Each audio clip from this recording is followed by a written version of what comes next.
আখতারুজ্জামান মিয়া, whip, Dinajpur 4। আপনার সময় 8 minute. আসসালামু আলাইকুম। অন্যান্যদের প্রতি আন্তরিক শুভেচ্ছা। মাননীয় স্পিকার, আপনাকে ধন্যবাদ। আমি অন্তরের অন্তঃস্থল থেকে ধন্যবাদ জানাই, কৃতজ্ঞতা জানাই গণপ্রজাতন্ত্রী বাংলাদেশ সরকারের মাননীয় প্রধানমন্ত্রী, যিনি অতি সম্প্রতি মালয়েশিয়া এবং চীন সফর করে দেশের এবং জাতির জন্য যে সুনাম ও সম্মান বয়ে নিয়ে এসেছেন এবং এই দুই দেশ ভ্রমণ করার মধ্য দিয়ে উনি আমাদের অর্থনীতির চাকাকে সমৃদ্ধশালী করার প্রত্যয় নিয়ে আজকে আমাদের মাঝে ফিরে এসেছেন। এই জন্য আমি ওনাকে আমার পক্ষ থেকে, আমার এবং জাতির পক্ষ থেকে আন্তরিক ধন্যবাদ, মোবারকবাদ জানাই। মাননীয় স্পিকার, আমি ধন্যবাদ জানাই মাননীয় প্রধানমন্ত্রী, মাননীয় অর্থমন্ত্রী এবং অন্যান্য মন্ত্রী পরিষদের সদস্যবৃন্দ এবং আজকের এই 26-27 সালের বাজেটের পিছনে যারা সময় ব্যয় করেছেন, আমি তাদের সবাইকে আন্তরিক ধন্যবাদ এবং কৃতজ্ঞতা জানাই। আজকে বাজেট হয়েছে, আমরা বিভিন্নজন বিভিন্নভাবে কেউ প্রশংসা করছি, কেউ সমালোচনা করছি। একটি গণতান্ত্রিক রাষ্ট্র ব্যবস্থায় এবং একটি গণতান্ত্রিক সংসদে সমালোচনা থাকবে, সমালোচনা সহ্য করার মানসিকতা আমাদেরকে তৈরি করতে হবে। কারণ সমালোচনার অর্থ এই নয় যে আমাদের ধ্বংস কামনা করছে কেউ। আমি মনে করি আমরা যারা আছি আমাদের জন্য এটা অত্যন্ত প্রয়োজনীয়। কারণ অতীতের অভিজ্ঞতা থেকে যদি আমরা বলি বা আমরা দেখি, তাহলে অতীতের সরকার যিনি ছিলেন, যাদেরকে স্বৈরাচারী বলা হয়, তারা কোনো সমালোচনা সহ্য করতেন না, যার জন্য বিভিন্ন সময় আমাদের বিরোধী দলের সকল নেতা কর্মীদের প্রতি যে অত্যাচার বা অত্যাচারের যে স্টিমরোলার চালিয়েছিল, এটা অস্বীকার করার কোনো সুযোগ নেই। মাননীয় স্পিকার, আমি মনে করি যে আজকের এই বাজেট আমাদের জন্যে অত্যন্ত প্রয়োজনীয়। একটি রাষ্ট্র বাজেট করে, আগে ব্যয় কি হবে সেটা নির্ধারণ করে, তারপরে আয় কোত্থেকে আসবে সেটা নির্ধারণ করা হয়। আর আমরা পারিবারিকভাবে যে বাজেট করি, সেই বাজেটে আগে আমরা আমাদের আয় দেখি, তারপর আমরা ব্যয় করি। এই দুই আর পার্থক্য আছে। আগে আমি অর্থনীতি পড়েছি যে cut your coat according to your cloth, অর্থাৎ ব্যক্তিগত বাজেটে, পারিবারিক বাজেটে আমরা কাপড় হিসাবে কোট তৈরি করতে হবে আমাদেরকে, কিন্তু রাষ্ট্রের বেলায় সেটা হয় না। আমাদের এই বাজেট আমি মনে করি আমাদের জন্যে অত্যন্ত গুরুত্বপূর্ণ। আমি অত্যন্ত সাধারণ মানুষ, সাধারণ পর্যায়ের কিছু কথা বলতে চাই। কারণ গত নির্বাচনে আমরা কিছু মানুষের সামনে কিছু ওয়াদা করেছিলাম।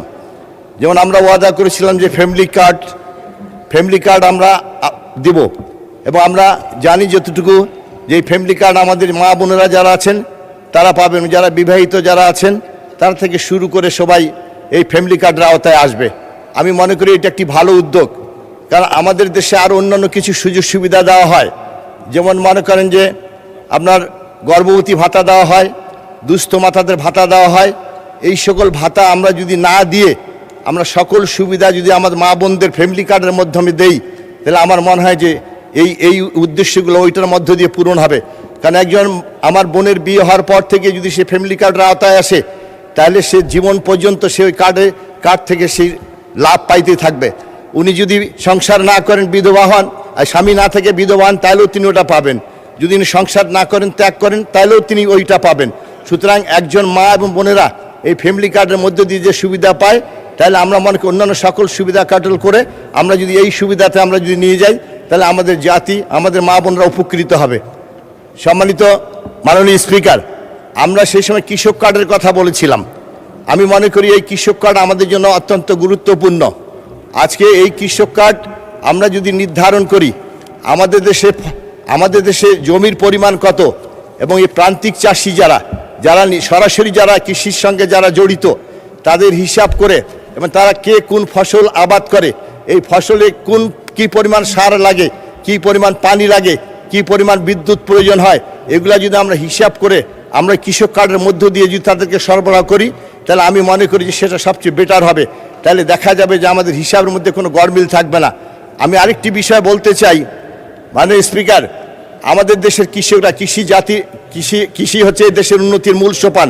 কিন্তু এই কৃষির সঙ্গে যারা জড়িত এই কৃষকরা কিন্তু আমরা প্রায় বিভিন্ন ঝামেলায় বা বিভিন্ন অসুবিধার মধ্যে থাকি। যেবার ফসল কম হয় সেবার আমরা আমাদের প্রয়োজনীয় ব্যয় নির্বাহ করার জন্য আমরা ফসলের পরিমাণ থাকে না।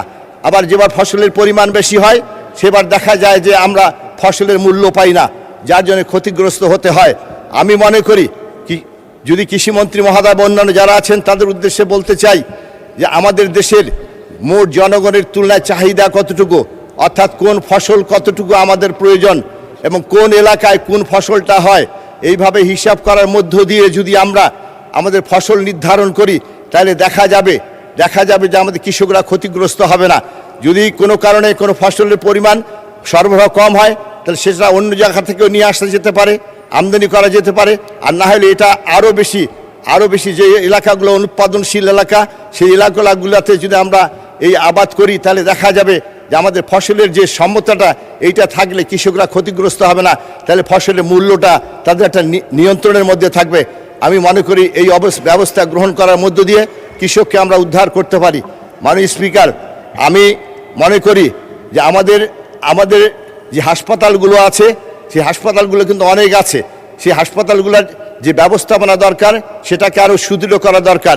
ডাক্তারের দরকার, নার্সের দরকার, যেমন সেখানে আপনার নাইট গার্ড নেই, সেখানে আপনার পরিচ্ছন্নতা কর্মী নেই। আমরা যদি এগুলো সরবরাহ করতে পারি, যে হাসপাতালগুলো আমাদের এলাকায় আছে এই হাসপাতালগুলোতে আমরা ভালো চিকিৎসা দিতে পারবো। আমি 2001 সালে আমি যখন এমপি ছিলাম তখন আমার চিরিবন্দর উপজেলার যে হাসপাতাল, সেই হাসপাতালে আমি দেখেছিলাম যে প্রয়োজনীয় সংখ্যক ডাক্তার এবং প্রয়োজনীয় সাথে ইকুইপমেন্ট দেওয়ার কারণে সেই হাসপাতাল মনে হচ্ছে যে দিনাজপুর জেলার কোনো শহরের কোনো হাসপাতাল আমার চিরিবন্দরে চলছে।